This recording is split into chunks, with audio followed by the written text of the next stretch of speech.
పాపహర్తారం దాతారం సర్వసంపదాం లోకాభిరామం శ్రీరామం భూయో భూయో నమామ్యహం.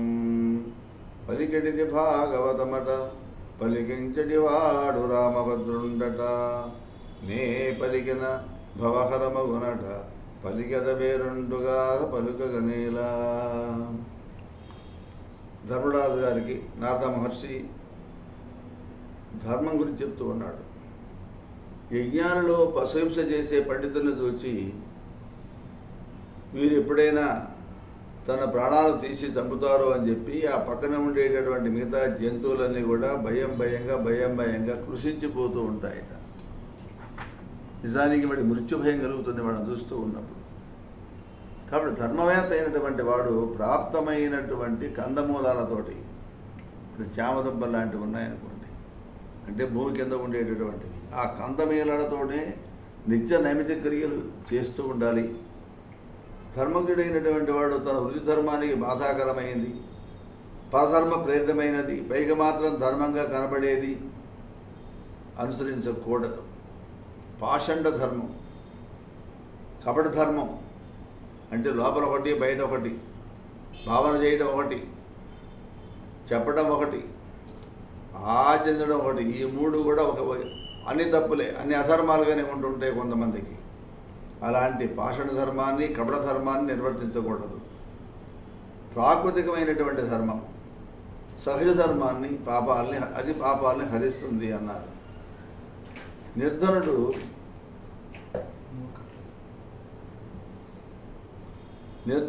ఏం చేస్తాడు? ధర్మం డబ్బు లేనటువంటి వాడు ధర్మం కోసం సంచారం చేస్తూ కూడా పరధనం కోసంగా ఆశపడకూడదు, కోరుకోకూడదు.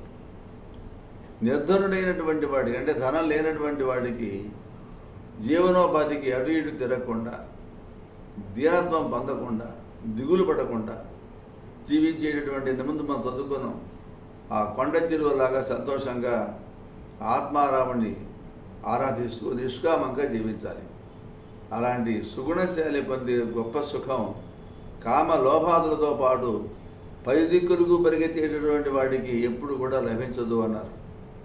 పాదరక్షలు కలవాడు రాళ్లల్లో, రప్పల్లో, ముళ్లల్లో ఏ భయం లేకుండా ఎలా తిరుగుతూ ఉంటాడో, అలా కామ ప్రభావాల నుండి నివృత్తి పొందినటువంటి వాడు ఎల్లకాలం సుఖంగానే ఉంటాడు, వెంపర్లాడకుండా. స్త్రీ వ్యసనం వల్ల, జిహ్వచాపల్యం వల్ల మానవుడు పెంపుడు కుక్కలాగా తిరుగుతూ సంతృప్తి లేకుండా చెడిపోతూ ఉంటాడు. అసలు సంతృష్టి లేనటువంటి బ్రాహ్మణుడికి ఉన్నటువంటి తపస్సు, విద్య, యశస్సు, విభాగాలు ఇవన్నీ కూడా వేస్ట్ అన్నారు. ఎందుకని? తృప్తి అసంతుష్టో ద్విజో నష్ట అని. బ్రాహ్మణుడికి ఎప్పుడు తృప్తి ఉండాలి. భగవంతుడు మనకి ప్రసాదించాడు, ఇదే మనకు భాగ్యం, ఇదే మనకు ఐశ్వర్యం అనుకోవాలి.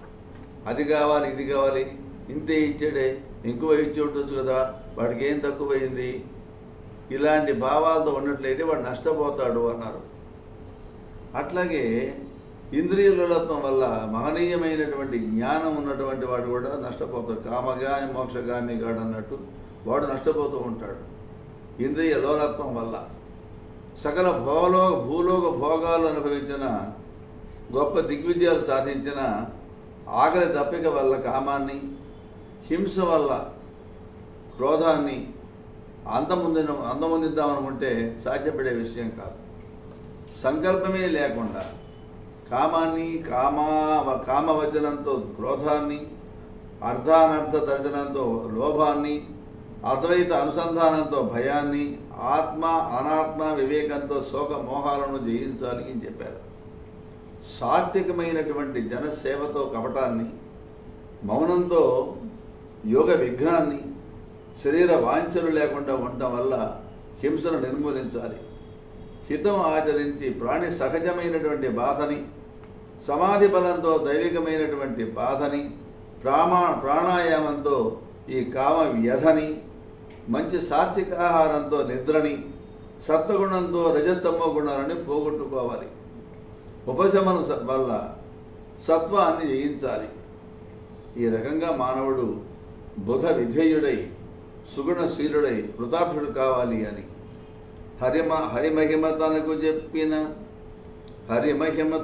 చెప్పిన గురువున్ నరుడను తలచి కుంఠిత భక్తిని తిరుగు పురుష శ్రమమెల్లను గరి కరి శౌచముక్రియ నిరర్ధం భగువదుపా అంటాడు. అంటే ఒక విషయం గమనించాలి మనం. భగవంతుడు చూసినప్పుడు దేవాలయంలో అది మామూలు రాయే కదా అనుకున్నాడు అనుకోండి, నష్టపోతాడు. తీర్థం ఇస్తున్నప్పుడు మన మామూలు నీళ్ళే కదా అనుకుంటే భ్రష్టు పట్టిపోతాడు. ఒక ఆచార్యుడిని, ఒక గురువుని చూసి వీడు మనలాగానే రక్తమాంసాలు ఉన్నవాడు, మనలాగానే తింటున్నాడు, మనలాగానే తిరుగుతున్నాడు, మనలాగానే డ్రెస్ వేసుకుంటున్నాడు అనుకుంటే నష్టపోతాడు. కాబట్టి శ్రీహరి యొక్క గొప్పతనాన్ని చెప్పేటటువంటి గురువుని వీడు సామాన్యమైన వాడేను తలచినట్లయితే ఆ శిష్యుని శ్రమ గజస్నానంలాగా నిరర్థకము అన్నారు. ఏనుగు స్నానం చేస్తూ మళ్ళీ మట్టి పోసుకుంటూ ఉంటుంది, స్నానం చేసి మళ్ళీ మట్టి బురద పోసుకుంటూ ఉంటుంది. కాబట్టి గజస్నానం అంటారు, దాన్ని వృధా అన్నారు. ఏనుగు నదిలో స్నానం చేసి ఒడ్డుకు రావడంతో మళ్ళీ దుమ్మే రకంగా ఒంటి నిండా కుమ్మరుచుకుంటుందో అట్లాగే ఒక ఉత్తముడైనటువంటి ఆచార్యుడి మీద గౌరవభావం లేకపోతే వాడు చేసే శ్రమ, వాడి అనుష్ఠానం కానీ వాడి పూజలు కానీ మొత్తం వ్యర్థమైపోతాయి అన్నారు. దేవదేవుడు, ప్రధాన పురుషుడు, మహాత్ముడు, పురాణ యోగీశ్వరుల చేత నిరంతరం కూడా పూజించబడే పాద పద్మాలు కలవాడు, భక్త శరణ్యుడు, అనంతుడు, అరవిందాక్షుడు, సజ్జన విధేయుడు అయినటువంటి శ్రీ మహావిష్ణువుని కొందరు అజ్ఞానులు, బుద్ధి లేనటువంటి వాళ్ళు ఒక సామాన్యమైన వ్యక్తిగా భావిస్తారు అని భగవద్గీతలో మూఢచేతన అని భగవద్గీతలో పరమాత్మ చెప్పాడు మనకి. కొందరు కన్ను, చెవి, ముక్కు, నాలుక, చర్మం, మనస్సు అనేటటువంటి షడేంద్రియాలు, 6 ఇంద్రియాలు ఉన్నాయే, ఏ ఒక్కదాని ఏందో లగ్నం ఫోకస్ పెట్టుకొని ఏ ఒక్కదానిలో తత్పరులై ఏవో కొన్ని కోరికలు తీర్చుకునేటువంటి పద్ధతులతో తమ జన్మ చరితార్థమైనట్లుగా భావిస్తూ ఉంటారు. అలాంటి వాళ్ళు ధారణ, అభ్యాస, సమాధి యోగాలు సాధించలేరు. కృషి మొదలైన సంసార సాధనాలు కానీ మోక్ష సాధనాలు కావు. కుటుంబ జంజాటం వల్ల మనశ్శాంతి అంటూ ఉండదు, చిత్తచాంచల్యం కలుగుతూ ఉంటుంది.